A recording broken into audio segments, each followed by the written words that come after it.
What's up, everyone? Thank you for tuning in to Mana Rant, episode 22, a historic podcast.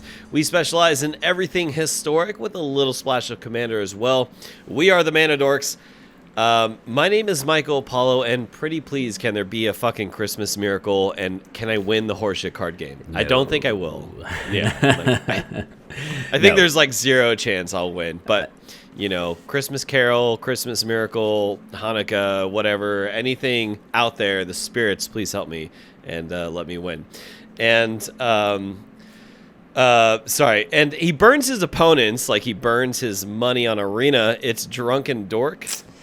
Yeah, there's nothing wrong about that statement. It is very true. I am a sad sack of fucking money burning when it comes to Arena.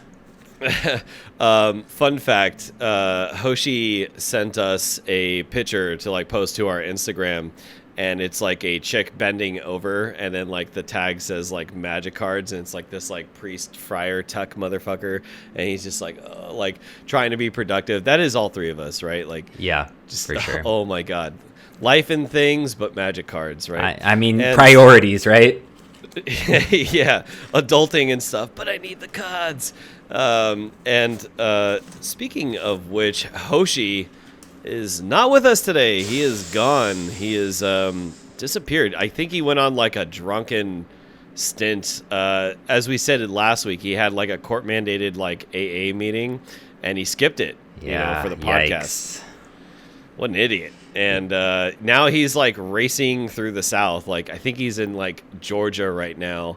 And he's doing like some old-fashioned bootlegging in a silly car he's driving. I don't know what he's doing. He's probably just wasted and lost somewhere. He may be hanging out behind some dumpster or something. You know, who knows? Knowing him, probably that's what's happening. Yeah, like drinking moonshine. Yeah. And disgusting grain alcohol, saying that it's like classy and stuff. Yeah, drinking beer he made out of the dumpster. Exactly. Yeah. Good luck to you, dude. You know, like the law, you can't escape the long arm of the law. So good luck with that, brother. And with that, we'll go on and start our show. And the way our show works is through the actual phases of Magic. So we have our Untap, our Upkeep, Draw, Main Phase 1, Combat, Main Phase 2, End Step, Cleanup, and Discard.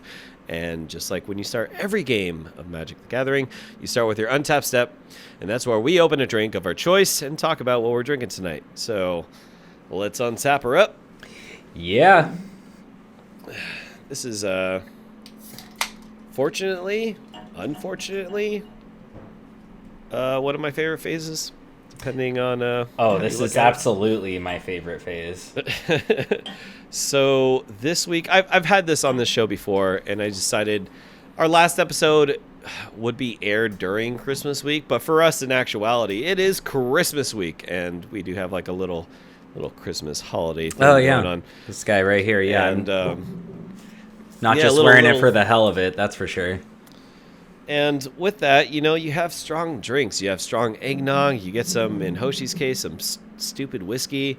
I'm going with the Voodoo Ranger Imperial IPA. I typically don't like Imperial IPAs, but this one's like really good from New Belgium. And like the can, like he's like, you know, he's got a little aviary cap or whatever. Looks like he's all ready for winter. So I don't know, fits the theme. It's green. I'm wearing green. Sure, yeah. And it's alcohol. You know, whatever excuse I need. Sure. That works. What are you drinking this week, Drunken? I have no idea. I got a growler fill. I'm using my growler thing again. This concoction, this beer keg that is a growler, and I got some Pilsner. Nothing particularly special, but happy to be here though. Oh man, that is actually really good. I was about to get a lame Pilsner, so I'm glad we both didn't just get like Pilsners or whatever, you know. Yeah. But yeah, happy Cheers. to be here. Cheers to all you out there. Episode 22. And Hoshi, if you're listening to us from your dumpster, cheers. Yeah, cheers, brother. And as much as you think like you're a classy man and you're drinking your whiskey neat or whatever, you're just an alcoholic, dude. Yeah. I mean, True. Yikes. True that. So after our Untap is our Upkeep, and there is none. because it's usually a Reddit rant, and that's Hoshi. Hoshi is the one that scours the internet for things that people complain about that he loves, because he loves to complain about Magic and cry about people not playing elves. Yeah. Or stuff, you know. He has his own special tissue box just dedicated to Magic the Gathering. He keeps right on his desk, right next to his computer. Yeah, helps with his tears and his constant crying. Yeah. So with that, we're going to move on to our draw phase, and that's just real quick what Magic formats or what have we been doing in Magic the Gathering this week. So Drunken, what have you been doing this past week? This week I have been playing nothing but Historic, except actually when we all met up online this past weekend and we played some Tiny Leaders on Arena, and it was super fun. I had a blast doing that. So yeah, besides that, just Historic and all pretty much Gruul is what I've been playing this week, and it's just always one of those decks I go back to. I freaking love Gruul. You know, I know you love Gruul, but it just feels so powerful, right? Like, yeah, we'll get into it later, but yeah, that's all I've been doing. Absolutely, yeah, and for me, excuse me, I just been playing Historic, and like Drunken has stated, off screen, we have played all three of us together. Usually we play like Historic Brawl, Tiny Leaders, not a format that we have designed, but a rule set that we have created to play in Magic the Gathering Arena. And it's pretty fun. A lot of people out there on Discord make the rule that your commander can be whatever. Ours is strictly, no, like straight old school Tiny Leaders, 3 converted mana cost or less, commanders included. And it's pretty fun, but also extremely frustrating because Hoshi's eyes are spinning in multiple directions, and I just can't win, dude. I just can't. Yeah, it's pretty infuriating. And you can't know, get the dubs. I just wanted to call you out, especially for our Tiny Leaders game when you were playing. What did you play? You played 2 4-drops in a row, and then oh yeah, yeah. My God. I was like, wait, isn't this Tiny Leader? I was like, oh man, that's a good card. Wow. And then like a second later, I was like, wait a second, that's not 3 mana or less. And you're like, oh yeah. And then and then you played the Rogue that's 4 mana too. Freaking whoops. Yeah. I definitely cheater hoofed that one, dude. Yeah. So a little background. I was like trying to make a Tiny Bones, Tiny Leaders deck, and I was trying to transform my Historic Brawl Tiny Bones into Tiny Leaders, and forgot to take out some pretty important cards that are definitely over 3 mana cost. So, but yeah, we're gonna get into what we kind of talked about, Gruul, right? And that's gonna lead us into our main phase. So Gruul Historic. It is a very beloved archetype for myself. As Drunken has stated, he plays it quite extensively. Definitely over the years, both of us combined have played it quite a bit. We have a lot of experience playing this deck. Drunken definitely plays a lot of best of 1. I play a lot of best of 3. So we're kind of going to go like into the deck, how we feel about the deck overall, and maybe some like future changes with Kaldheim. Maybe, I don't know, like there really isn't too much spoiled, but maybe hopefully Gruul can like see the limelight again. Because back in the past when Burning Tree Emissary was first released through the anthology set, Gruul was like inexplicably like tier 1, right? Like there was zero doubt about it, right? Yeah. And now that more power has entered the Historic format or Arena in general as a whole, Gruul has kind of like taken a step back. It's probably better in best of 1 than it is in best of 3, but we're going to get into that right now. So impressions, your deck, how you've been doing with it. Drunken, take it away. Yeah, I mean, so we have our decks up here and we're both looking at them. Yeah, hold on 1 second. Let me pull this up. Yeah. So shoot. Yeah, I don't know. My deck, I feel like for best of 1, it does really well. It's, incredibly, it can bounce back like pretty good with cards like Gallia and what is the other one? And the Rogue, Robber of the Rich. Robert. Yeah, with cards like that and Scavenging Ooze, the deck can actually, it fares pretty well in Best of One, because Scavenging Ooze is actually really powerful in Best of One, or just in Historic in general. Just being able to exile creatures out of graveyards, considering you see Uro like everywhere, people splash blue and green to play Uro, right? Blue or green. To play cards like Uro, just because it's such a powerhouse. But like Scavenging Ooze like totally helps with that. So a lot of times what you're trying to do is like I usually mulligan down until I get at least one good one drop. Like I have a great curve, because that's one of the stronger parts about this deck is it curves out really, really well with things like Llanowar Elf or Pelt Collector on turn 1, followed by so if you get Llanowar Elf on turn 1, then you can potentially put down Gruul Spellbreaker turn 2, and you can start swinging in for 3, and that's really the game plan here is you generally want to swing in and start hitting your opponents hard right in the beginning, and that's what I've noticed. That's what I've noticed. What makes it really good in Best of One is since Blue White won the championship, that a lot more people are jumping on the Blue White control in Best of One, but it is a good deck. It just doesn't, I don't think it does as well in the Best of One format, because really where that deck shines is in its sideboard, right? The potential to really respond to what your decks, what decks you're playing out against.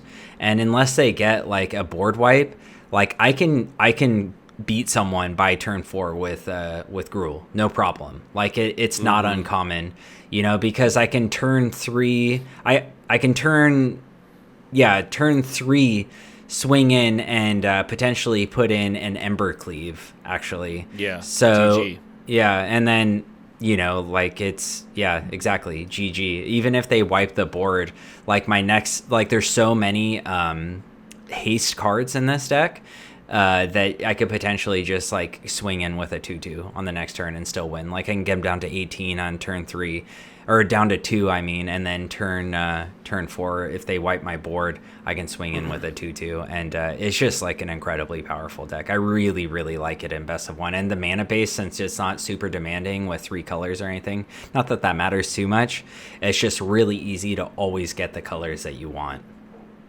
Yeah, you're pretty much set up to cast everything from your deck with relative ease. The most difficult cards I can see being cast would be Gallia, but you're a Gruul deck, so you can get the Mountain and Forest relatively easy, and then Embercleave with the double red and Questing Beast with double green. But once again, it's not that difficult to get those requirements, and you're slamming face so fast with so much power. Like you said, your opponent, if they're too slow or dirtily, it's not even enough. If they get the board wipe, or if they get the Languish or something, they're already so far behind.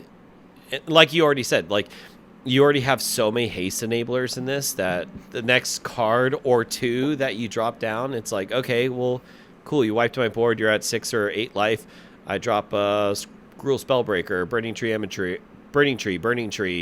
Gallia, or Burning Tree Robber, or whatever, and then you have a full board again, and you're threatening lethal again. So really powerful for sure. I'd say honestly my least favorite card to see when I'm drawing is, this sounds crazy, is Questing Beast.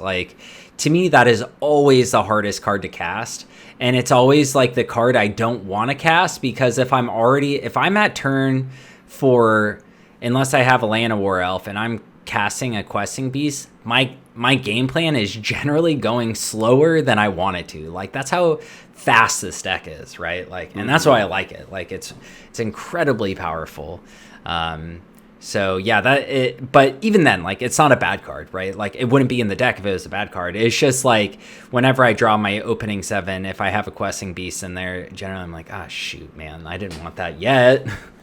Yeah, no, I can totally see why, which is why, we'll post a deck list, if you're watching on YouTube or description, we'll link it into wherever you get your podcast. But, like, that's why I like your mix of 3 Questing Beasts and 3 Embercleaves, because even though those are, like, game enders, you don't necessarily want them in your opening hand. Well, maybe Embercleave if you're able to get, like, the...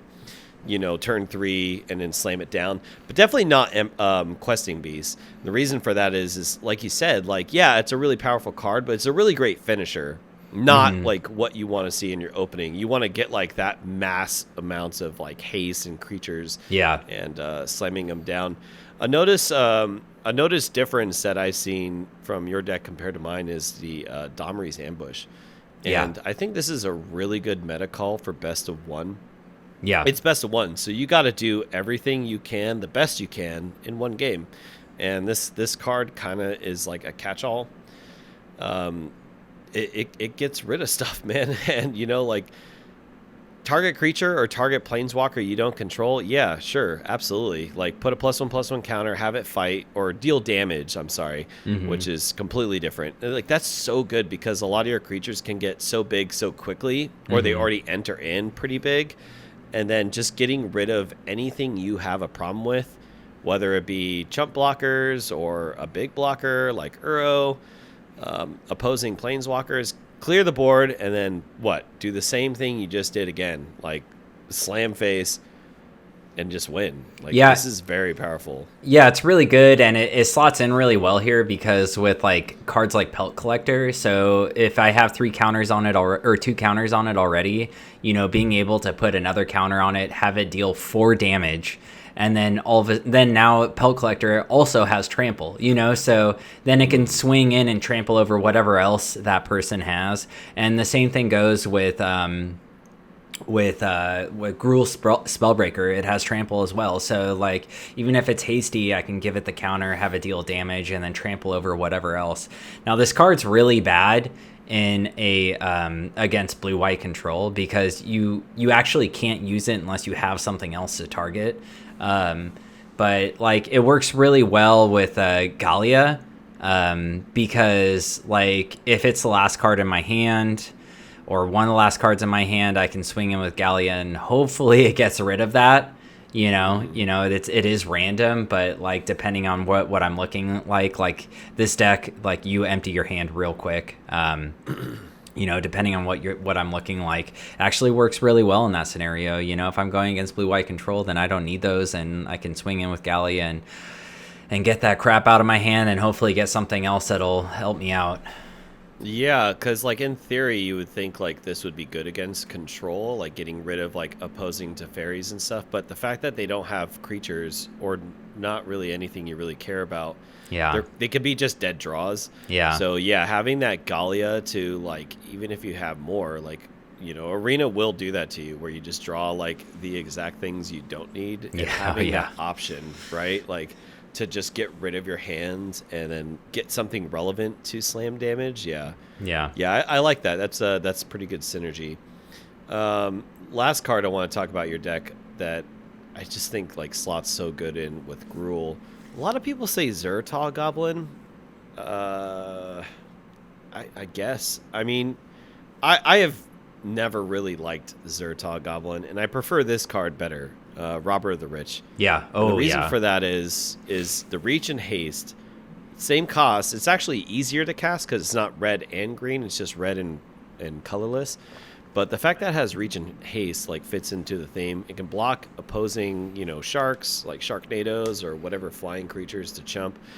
But its ability is so good. Being able to like exiling the top card of your opponent's library, like a problem card, the card that might fuck you up, right? Like that hinders them so much. I think this card as like an aggro strategy to have that control element is really key. Like I love seeing Robber the Rich here for sure. Yeah, it's super good. I was actually playing against control the other day, and I swung in, and they had like just wiped my board, and I had it up for a turn. I swung in, I had 5 mana, and then I got his Teferi, or their Teferi, And so Oh, I wow. I cast a Teferi. Yeah, and then I was just getting all kinds of card advantage, and it was great, and I loved it. And yeah, the card just really works out sometimes, and often, in historic best of one, you run against like it's a lot of aggro strategies actually. So like you generally run into things that you can cast. Like the Teferi was kind of expensive, but the game is stalled out a little bit, so it ended up working in my favor. But like often, it's like I'm playing against auras, boggle style decks, or I'm playing against mono red or goblins, which goblins is probably one of the worst ones for it. But if I can steal their Muxus off the top, then that just feels good alone. I don't care if I'm casting it or not, just as long as they are not casting it. And sometimes that's just as good, I feel like. That's game winning, right? Like, yeah. That's like a complete gear shift into your favor. And Yeah. they pretty much are just going to lose at that point. Like, if they don't get what they need, Yeah. GG, dude. Yeah. So, Gruul is really good in Best of One for sure. And Drunken's deck list specifically, it has the usual suspects. It's stuff that you would expect to see from Gruul. And the way that it's tuned, it kind of like answers a lot of things on all fronts. It's not spread too thin. You have cards like Scavenging Ooze, which gets bigger, gets rid of problem Uros from the graveyard or anything else with like little silly graveyard strategies. Pelt Collector keeps getting bigger. Burning Tree, just, free mana. Gallia helps get rid of cards that you don't necessarily mean while also maintaining the, the haste aspect of it. And as we've already discussed, like Robber the Rich, Bone Crusher Giant, Gruul Spellbreaker, Questing Beast, Embercleave, like these are all cards that are all key to Gruul. And they're really good in Best of One. But my deck for Best of Three, Gruul has dropped considerably. It's probably like a tier 2 strategy now. Maybe even tier 2.5. But my list is hopefully trying to battle that. And the problem with Best of Three is, as Drunken Dork has stated before, control is a problem with the sideboard. So once you have access to the sideboard, then control elements or mid-range elements, they can side against you very well and kind of like shut down what you're trying to do. If everything's getting countered and everything's getting killed and nothing's sticking on the board, you're pretty fucked in the sense. Yeah. And you're not really doing anything. And this deck doesn't have a lot in the forms of card draw. But hopefully, like with the deck that I built here, that we're able to just repeat the Best of One 2 times, right? Like just get those 2 wins as quickly as possible. And then using our sideboard against certain strategies and maybe getting rid of like certain threats or whatever have you. So pretty standard list. Once again, I have the Land of War Elves, the Pelt Collectors. I have one of Gallia, Robber the Rich, Bone Crusher Giant. I took out 2 lands and put in 2 Khazad-dû Mammoth just because if you have that nut draw where Khazad-dû has the landfall triggers, it can be pretty big pretty quickly. And it's all about maintaining damage. 2 of Scavenging Ooze because, Uro exists.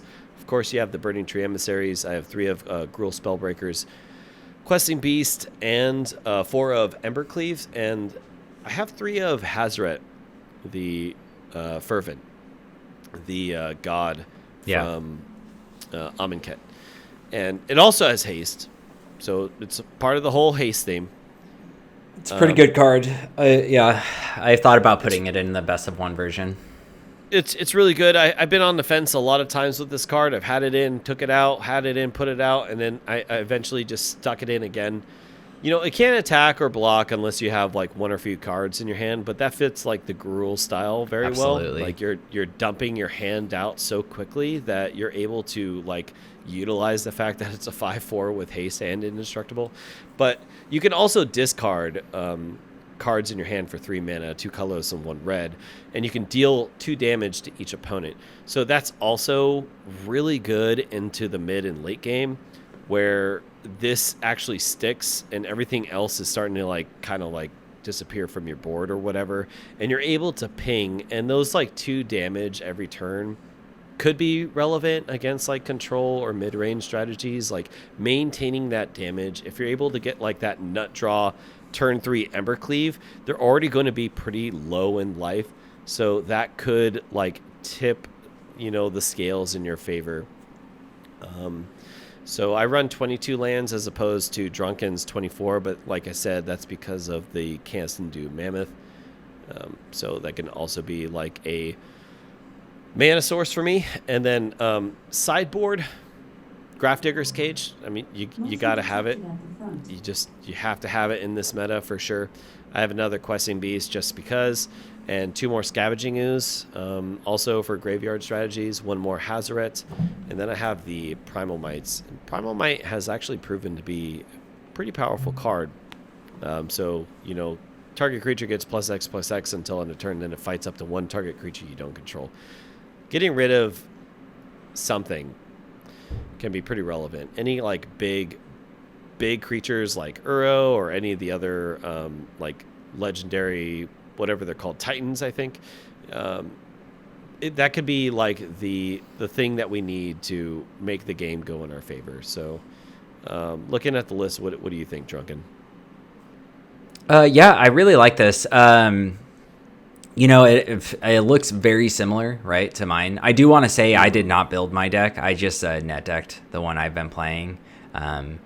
Those are generally the best ones, but so I don't want to take credit for that. But this is, I like how you have 3 Hazoret in here. That is good. It seems like it could potentially like screw you at some points, in case you draw more than 1 in your hand, just because it's legendary. But I mean, this seems really good. I like the sideboard. I like 4 Grafdigger's Cage. You absolutely need that in the meta right now. It's crazy. Primal Might is an incredibly good card. Klothys, I think, is super powerful. It's a really, really good sideboard card. I have tried brewing with this so many times in a main deck. It's just too slow, I think, in the main against a lot of strategies right now. But as a sideboard card, I think it's incredibly good. It's really good just getting rid of things out of people's graveyards, especially the way the meta is right now. It's even good against control, right? Because they're playing a lot of instants and sorceries and stuff, so they're constantly dumping shit into their graveyard. I really like it. It seems like a good solid deck. Like it, the only problem I see with Gruul right now, why it's down so low, like why it's a 2.5, is because of Aether Gust, right? Like that deck, I mean, that card alone is just like it's so hard to go against in a Gruul strategy, even in best of 1. And like that's the advantage of running Gruul in best of 1 opposed to best of 3, is like a lot of people don't want to run things like Aether Gust in their main board, even though you do see it because goblins are so they're so popular. It's just not as common, right? Like whereas control package or even a Sultai, they'll have 4 in their sideboard, right? Like it's like an automatic 4 of, and if there's 2 in your deck, then there's 2 in your sideboard, or there's 4 in your sideboard, just because running against green and red is just so common. And really that has nothing to do with the deck building here. It's just how the meta is, right? So I think that's the biggest opposition that this deck has, right? Wouldn't you say? Yeah, absolutely. One thing I did like about having 3 Hazorets is the fact that that's like kind of like the benefit of sideboarding, is very easily I can slot them out and then put in like the Klothys or something like that, like if the matchup I'm playing against doesn't really call for it, or maybe just like a one of, right? Because I think like the most difficult thing with sideboarding is what the fuck do I take out? Especially when you playing Gruul, because Gruul is like already pretty like well oiled, it's pretty refined. You're pretty much just shaving one ofs. Like, all right, I'll take out 1 Embercleave. Maybe I'll take out 1 Questing Beast. You know what? I don't really care what they're playing or what they're doing. I don't need the Robber of the Rich. Like it's just a 2/2 with haste and reach at that point, you know. So maybe I'll like shave two of those off. Bone Crusher Giant, like maybe I will keep those in for sure. Like, you know, 2 to the face and then get the 4/3. But yeah, it can be pretty difficult with sideboarding, and that's why like I like the slot of Hazoret, because then like that's a very easy. I'm taking these out, and then automatically I can choose like 3 cards or 2 cards or however many I take out to put in. But yeah, it's pretty difficult. As you said, Aether Gust, I mean, I've seen it in so many decks. The way that I approached this was make a best of 1 deck twice, if that makes sense. No. Try to get that best of 1 twice. Like, oh, I get what you're saying. Yeah. Yeah, like try to just, boom, get that best of 1 game, slam face, get them down to 0. Don't even let them try to do anything, and then try to do it again with minimal sideboarding. Like I said, shaving off a few things here and there.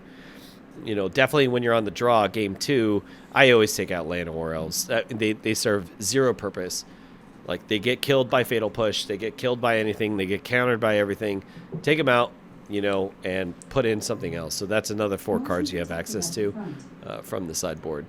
So, but that's like a whole nother thing, sideboard strategy and all that. So those are our decks. Do you have any final thoughts on best of 1, best of 3, Gruel? No, yeah, I mean, I love it. I hate Aether Gust. It's an awful card.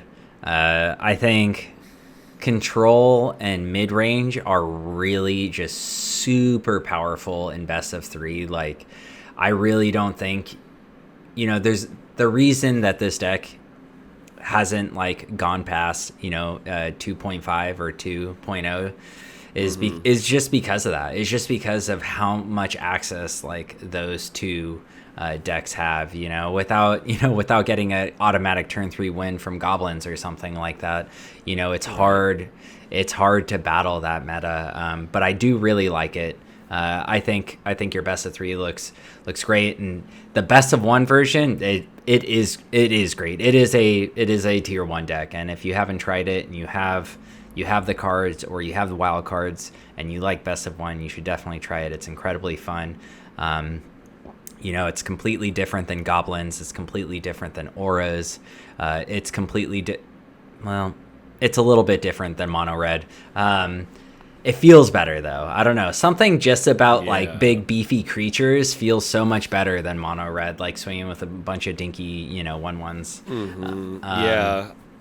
I think like aside from Burning Tree, I think Hoshi would just love the feeling of Gruel. It's old school Magic at its like finest, right? Like it's just playing stuff and swinging in.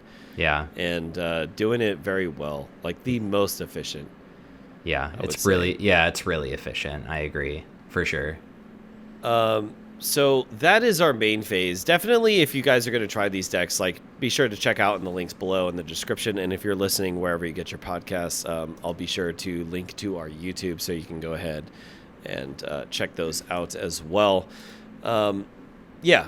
Final thoughts. Gruel best of 1. It's tier 1 for sure. Like as Drunken has stated, if you want to play something different, you want to try something new, you want to try a well-oiled engine that has existed since Magic has existed, try his best of 1 deck or the list that he has posted. I mean, he's already stated that it was net deck, but again, Gruel has like the same usual suspects, right? Like you're going to be putting in.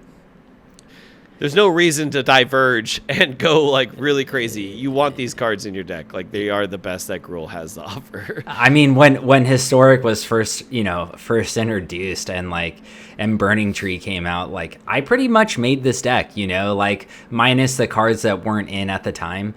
Yeah, so like it's just like they're obvious ads in a Gruel deck, right? Like all of them.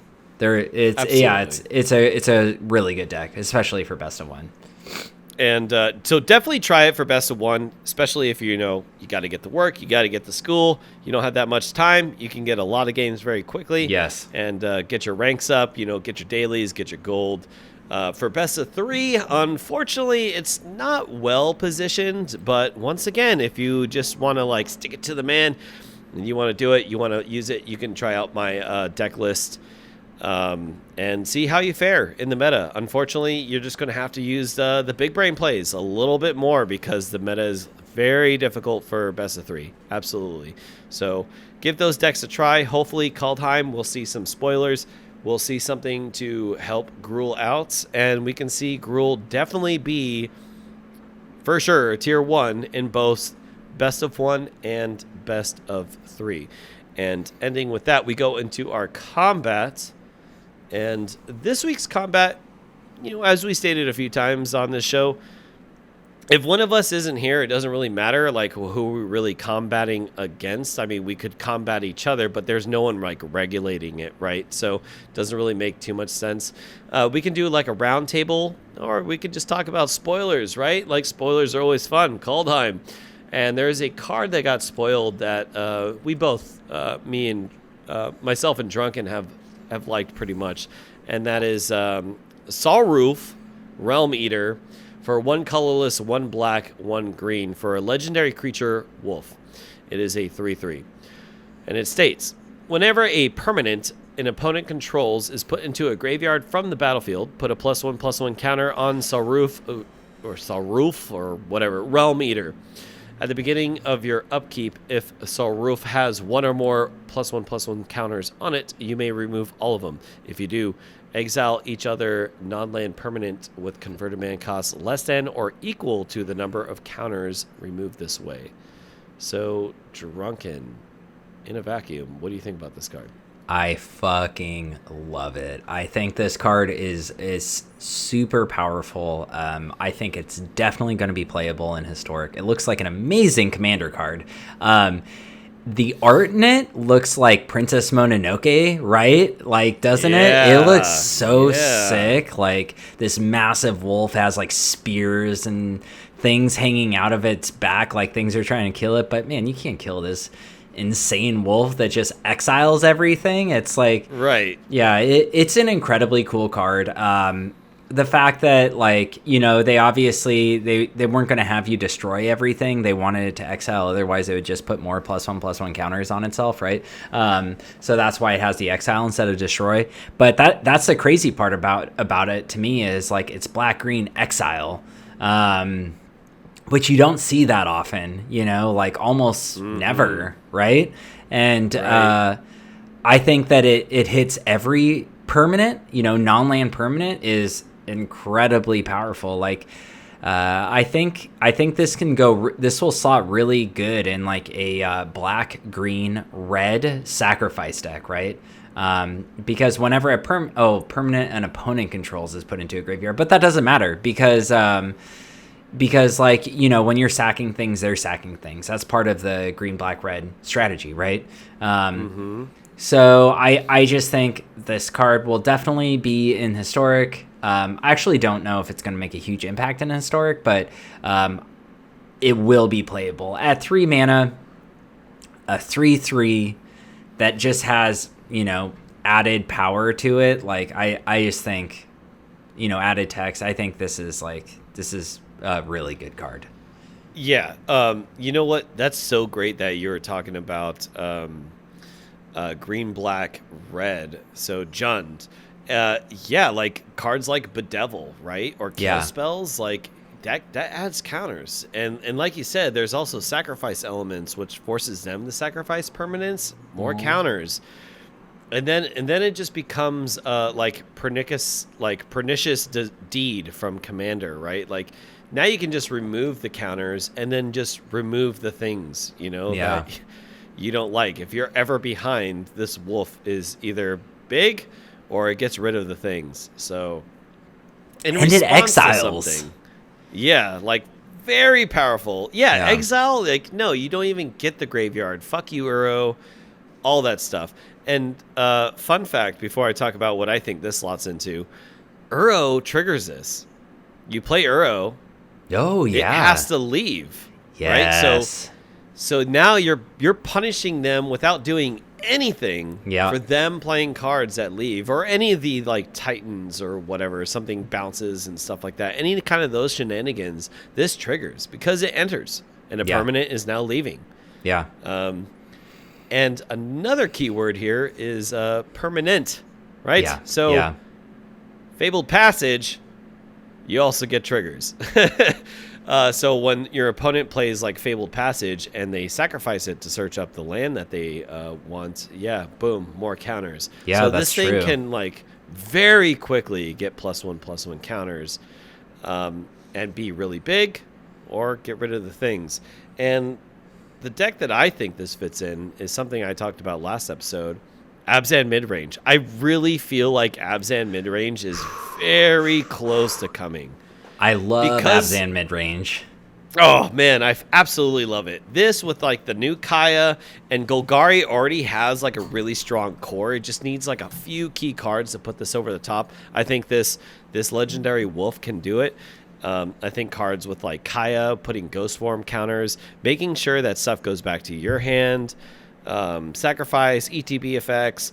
I mean, and then you're just getting rid of all your opponent's things. This is exactly what Abzan is trying to do in a mid-range deck. Maintain its like green-black aggro with using white elements. You know, you can even add cards like Cast Out or some other like white removal. And, well, maybe not, because it has to enter the graveyard, and white usually exiles. But either way, I think Abzan is well positioned, as well as Drunken has stated, Jund, because of the cards that are available to us in black and green, and then whatever third card you slot in, right? Third color, yeah. Yeah, third color, yeah, that you slot in, like, it could be very powerful. So yeah, I think for sure this card is going to be a staple. I'm definitely going to brew with this card. Yeah. Same. I'm gonna try to make Abzan a thing, man. Like, I really think this can be something. Oh, I've been trying to make Abzan a thing for a while. There's like a few color combinations that I don't know, they just like really stuck with me, because when we got back into like playing Magic, and then we got really into competitive, it was around the time when, you know, you saw it was like around Cons of Tarkir, and even before, when you saw things like Esper and Abzan and dude, that Jund deck that we used to play together, like back during what set was that? Theros, I think, like the original Theros. Like, it just felt so good. So it to me, it's always fun jumping back into those shards and like trying to make like mid-range creature based decks that just really work. You know, I'm sick of seeing blue and like everything blue and green, where I like to see black green X, like minus the blue, you know, like black green red, black green white. I really like that. Or blue white black, you know, like blue and green is just so powerful together. I like to see those separate, and I want to see something powerful outside of those two colors in a shard, right? Absolutely, dude. Like, I mean, going back to what you just said, like when we were playing competitive tournaments, I mean, there was Jeskai Control, there was Jeskai Mid-Range, there was Jeskai Tempo, right? Like with like Mantis Rider, and that's just Jeskai, you know, which if you don't know, that's like the American colors, red, white, and blue.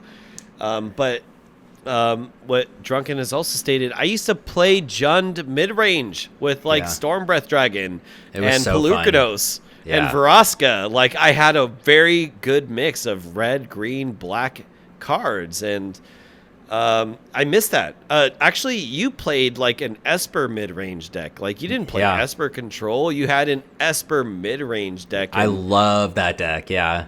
Oh, man, like, so many memories. And that's something that, like, I really miss, because even if it's like tier 1.5 or tier 2, there was a lot you can do with the different color shards. I mean, I remember mono blue devotion, mono red devotion, mono green devotion, like with Nykthos and stuff. There was so many different types of decks, and the tier 1 list was actually fairly long, and tier 2 was even longer, and it depended on your skill level at that point if you like could win a tournament or a PTQ or something like that. And that's something I really wish could happen again, and I hope maybe Kaldheim can do. I'd love to see it. Yeah, same. I don't want to see the usual players. I'm tired of seeing. I'm going to play Sultai midrange. It's the best, unfortunately. Yeah. Can we see something else? Can we see Mardu? Can we see Jeskai? Can we see like anything else, like Control? Like, It's lame that the only control deck that has popped up is blue-white, and only Yeah. blue-white, not even a 3-color, or not even Dimir. Like, really? Yeah. Like, I was looking at a list today. Dimir is tier 4. I believe it. Dimir control, tier 4. Like, wow. How sad. I mean, white is so, it's just, I mean, like, that's what I don't get is, like, I mean, we're really going off topic here with this, but yeah, like, going into, like, Esper, man, Esper control forever was just so good, or or Jeskai control, you know, both those two, like, were just so powerful because there's just so many good, so much good removal in, like, black or red, and then of course, you know, with counter spells in blue, and then the other removal, like the mass removal in white, like those color combinations always worked really well, you know, the single target with red or black. Yeah, it's just you know, I want to see more of that, and yeah, hopefully Sarulf it comes in and like we can see some more cool stuff. Like, yeah, Jund is powerful in historic right now with sack decks. It's not, I don't know if it's tier 1 or not, but it's definitely up there, especially in best of 1. But like, you know, it is for sure. It's Jund Sacrifice and Sultai Midrange. Those are the tier 1s. Okay. Yeah, and so like if we could see an Abzan deck, I think that would be really nice. Like I do miss seeing Abzan, and I don't remember the last time I have seen a viable Abzan deck. Yeah, not since like Siege Rhino. Yeah, like, it's been a while. Was a long time.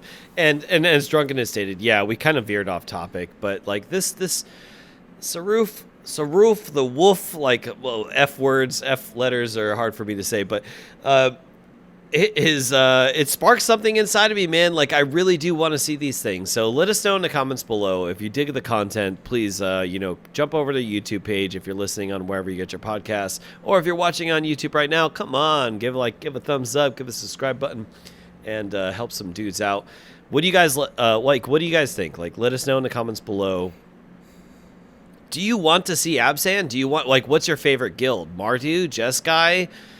There's so many out there. Grixis, like, what do you want to see, and then what archetype are you trying to play, whether it's control, mid-range, or aggro?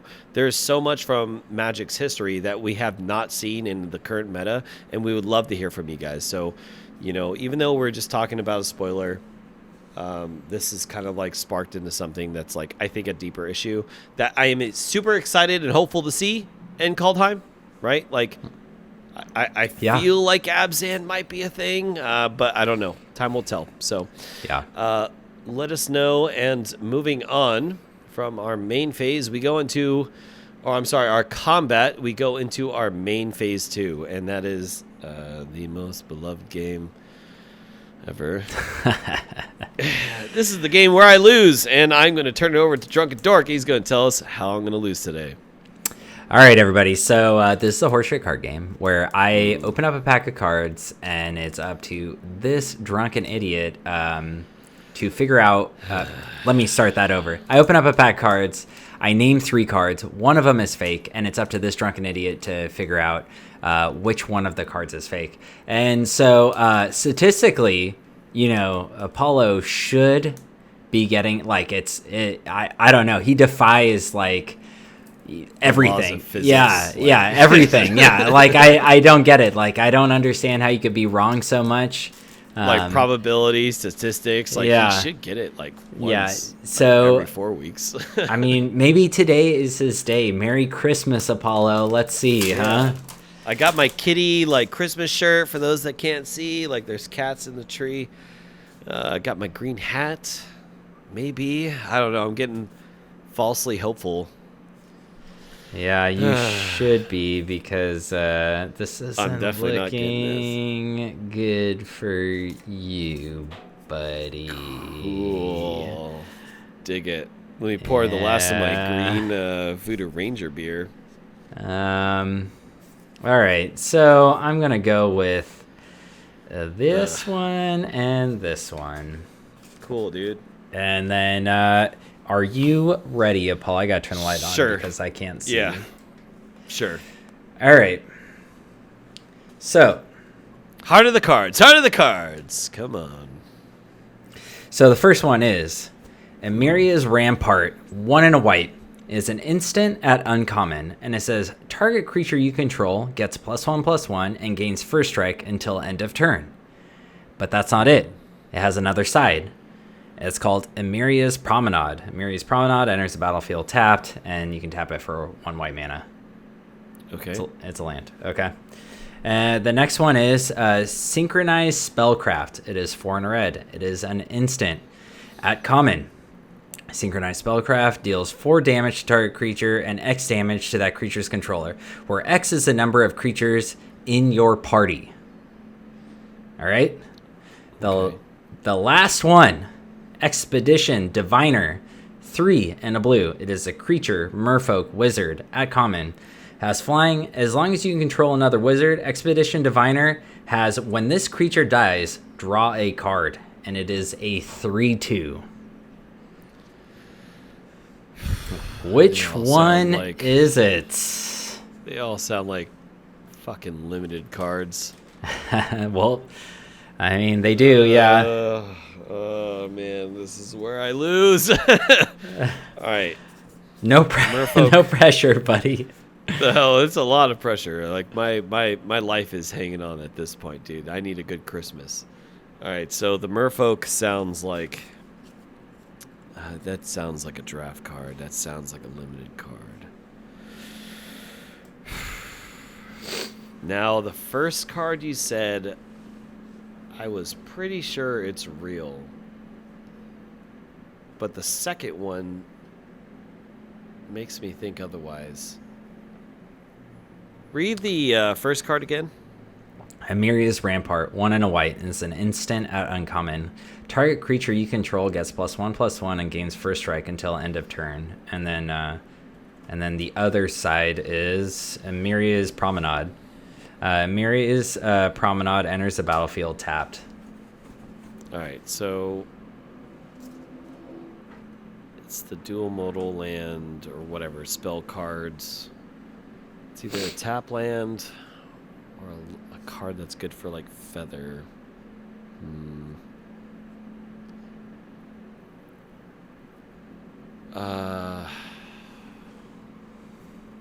And then the second card is like a red spell card that does like X damage based on how many cards you have in your party. Yeah, how many creatures are in your party, yeah. What's its rarity? It's a common. And it costs 4? It costs 5 mana, 4 in a red. 4 in a red. I think it's between those two. Oh man, I gotta get this one, man. Yeah, you do. Nope, I'm going with it. I'm going with it.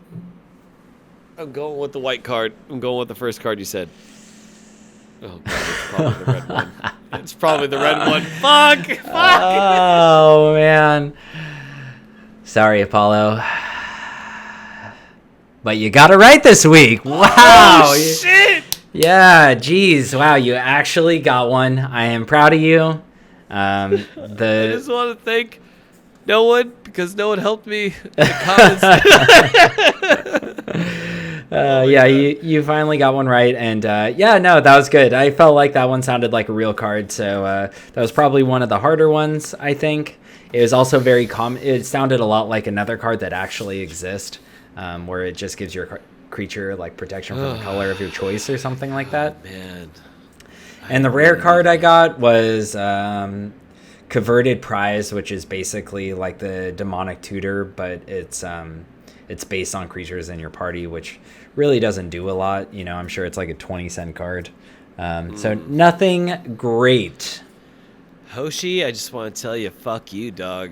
I got this shit. Yeah, man. I got it. Yes. I hope you are on the run. No, I hope everything's fine with you. I'm sorry. Yeah. I'm being a sore winner. Yes, Good no, job. I needed this, dude. It feels good. It feels Yeah. good. Yeah, Super you glad. done good. You done good. I done good, stupid. Yeah, so finally this idiot got one game right out of like 22 fucking weeks, dude. Like, kind of ridiculous. But finally got one like. So let us know in the comments below. Were you guys always getting it right just like Hoshi has? We would love to hear in the comments. Or are you a dum-dum like me and apparently don't know the most beloved game that you cherish and desire, and love. So let us know. That is our main phase 2, the horseshit card game. And after that, we go into our end step. And that's just where we talk about what other shit we've been doing this week. So, Drunken, I'll turn it over to you again. What have you been doing? So this week, just like last week, Christmas is upon us. I know not everyone celebrates, but I do.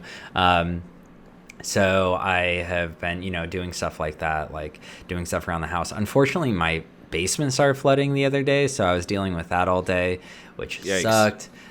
It snowed here, like a whiteout snow. It was amazing. What? I loved it. Yeah, it was great. That's what I love about living in the Pacific Northwest. It doesn't always snow. It's not like the Midwest where it snows and it's awful. Here it snows enough where it just feels good. It's like, yes, it's Christmas time. There's seasons. I love it. Nice. Yeah, so that happened, but yeah, like I was saying earlier before I interrupted myself, this week, like last week, I have been playing as much Cyberpunk as I possibly can. I know this is a really two-sided game, like where there's so much controversy around like everything that's going about it, like as well as far as the developers, like how they handled the console version, but the PC version runs great. I think the story is amazing. I have put in 60 plus hours in the game, which is a ridiculous amount of hours. And I'm just going to keep playing it until I'm sick of it. It's just so good. It is a drunken dork game for sure. Dude, agreed. Like, okay, I've been playing Final Fantasy 14. Mm-hmm. I'm always playing Final Fantasy 14. I love my MMOs. I love Final Fantasy. I love Square Enix. Yada, yada, whatever. Two big things that have happened in my life. I have finished The Mandalorian. Oh, yeah. Season 2. God damn that ending. Oh, my God. Yeah. I want to tell all of you the spoilers, but I will not. Yeah. I will not, as I'm probably sure you've seen thumbnails and people are assholes out there. They've been spoiling it all over Facebook, Instagram, YouTube. Like the day after. Come on, man. Wait a little bit. Or at least don't have it as your thumbnail. Yeah, for sure. People are jerks. But if you are a Star Wars fan, you have to watch this show. Holy shit. Everything I've ever wanted is in this. It's really in this good. show. It's so great. The season finale is so amazing, and I love it. And I am so excited for the future of Disney Star Wars. I think they're back on track, dude. I think it's going forward in a correct way. And with that, I also got Cyberpunk 2077 on PC, and it's probably one of the greatest games I've ever played. I feel so bad for everyone who's got it on console. I hope the newest 16 gig update fixes a lot of the problems. But the lore, the fact that it's cyberpunk, it's not steampunk, it's cyberpunk, like that whole aspect is super cool. Like the futurism in the game is mesmerizing. It makes me think like, holy shit, like this could very well be in the future. Like I could see it, like just the whole lore of the game, how like the country and the world has become and how it works in that time period. It's kind of scary how realistic it is, and it's a dope game. It's super dope. Like, I don't know, the story's amazing, the lore's really cool, the character creation is awesome, the characters you interact with are really cool. I love the game. I can't say anything else about it. Like, good. I'll definitely be putting more hours into it. It's an amazing game for sure, and highly recommend it if you have a PC. Until we know something else about PS4, Xbox One, Series Xbox X. One X or whatever, and then Series X and PS5. Until we know more about what they're doing for that, I wouldn't recommend it. But if you have a really good PC, you don't need top tier. You don't. No. The ray tracing and all that stuff is like, it's like putting nutmeg on top of your eggnog. It's already good. So That is our end step, and now we're just going into our cleanup, and then finally our discard. Cleanup is just social media promo, so as we've already stated, you can find us on YouTube and wherever you get your podcasts. So whatever it is, we are officially on every single possible way you can get your podcast, so you can take us on the go, in the car, at your job, or, just tuning in, listen to your tunes and listen to us at home. Other than that, you can find us on YouTube at the Manadorks. You can also search us up at the Mana Rant. That is a now searchable term, and that will populate us faster than the Manadorks, because there's apparently a lot of people that have the same name as us. So just search up Mana Rant, and you'll find us relatively easy. You can also find us on Instagram, our individuals. Hoshi at Super Houston. He is not here today, but he would love that follow. Myself at Michael Butler Bro. That is BROH. And Drunken Dork at Drunken Dork. You could also follow our own Instagram at the Manadorks. We post like funny magic memes, everything magic related. And it's actually been doing pretty well. We're almost at 100 followers right now, which is nothing, but for a new channel, you gotta take those victories. And with that being said, that is our episode. We'll go into our discard. Oh, yeah. Let's do this. Cheers, buddy. Yeah. Hoshi, have fun with your trash wine. Yeah, trash wine, escaping the cops, whatever dumb shit you're doing. Merry Christmas, all that shit. Discard. We love you all. Have a Merry Christmas, Happy Hanukkah, Kwanzaa, whatever, Festivus. Take care.